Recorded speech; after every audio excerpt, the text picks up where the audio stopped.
Copa আমেরিকাকে বলা হয়ে থাকে দক্ষিণ আমেরিকার বিশ্বকাপ। কোপা আমেরিকা এবারের আসর 21শে জুন থেকে শুরু হয়ে শেষ হবে 15ই জুলাই। এবারের প্রতিযোগিতায় আয়োজক দেশ হিসেবে রয়েছে যুক্তরাষ্ট্র। কোপা আমেরিকা মূলত দক্ষিণ আমেরিকার অঞ্চলের সর্বোচ্চ ফুটবল আসর। এবার পরিধি বাড়িয়ে উত্তর মধ্য আমেরিকা অঞ্চলকে যুক্ত করা হয়েছে। এর আগে কোপা আমেরিকায় 10টি দল অংশগ্রহণ করলে এবার দেখা যাবে 16টি দলের খেলা। দক্ষিণ আমেরিকা থেকে 10টি এবং উত্তর ও মধ্য আমেরিকা থেকে অংশগ্রহণ করবে 6টি। প্রথম রাউন্ডে তারা 4টি দলে ভাগ হয়ে খেলবে একে অপরের বিপক্ষে এবং অনুষ্ঠিত হবে কোয়ার্টার ফাইনাল, ফাইনাল এবং সেমিফাইনাল। প্রায় ম্যাচব্যাপী চলবে কোপা আমেরিকার যুদ্ধ। মোট ম্যাচ হবে 32 এবং খেলা করাবে 14টি ভেন্যুতে। কোপার বর্তমান চ্যাম্পিয়ন আর্জেন্টিনা।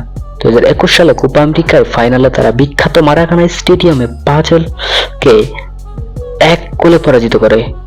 জয়সূচক গোলটি করেছিলেন অ্যাঞ্জেল ডি মারিয়া। ব্রাজিল ও আর্জেন্টিনা এই দুই চিরপ্রতিদ্বন্দ্বী বরাবরের মতোই ফেভারিট।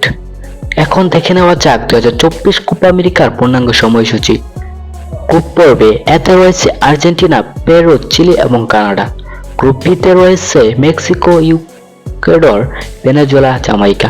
গ্রুপ সি এতে রয়েছে যুক্তরাষ্ট্র, উরুগুয়ে, পানামা ও বলিভিয়া। গ্রুপ ডিতে রয়েছে ব্রাজিল, কলম্বিয়া, প্যারাগুয়ে, কোস্টারিকা। 21শে জুন সকাল 6টা থেকে শুরু হবে কোপা আমেরিকা।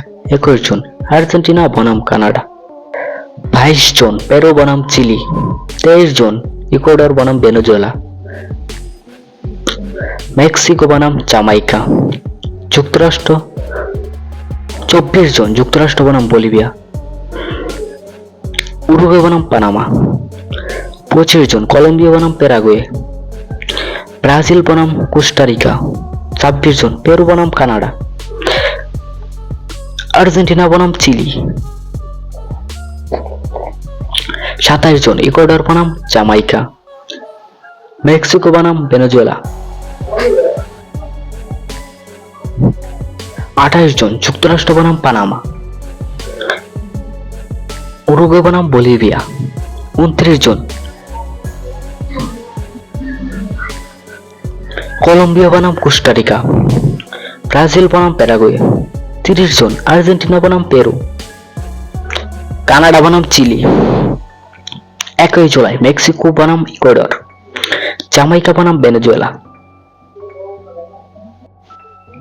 2 জুলাই বলিভিয়া বনাম পানামা সকাল 7 ঘটিকায়, যুক্তরাষ্ট্র বনাম উরুগুয়ে সকাল 7টা।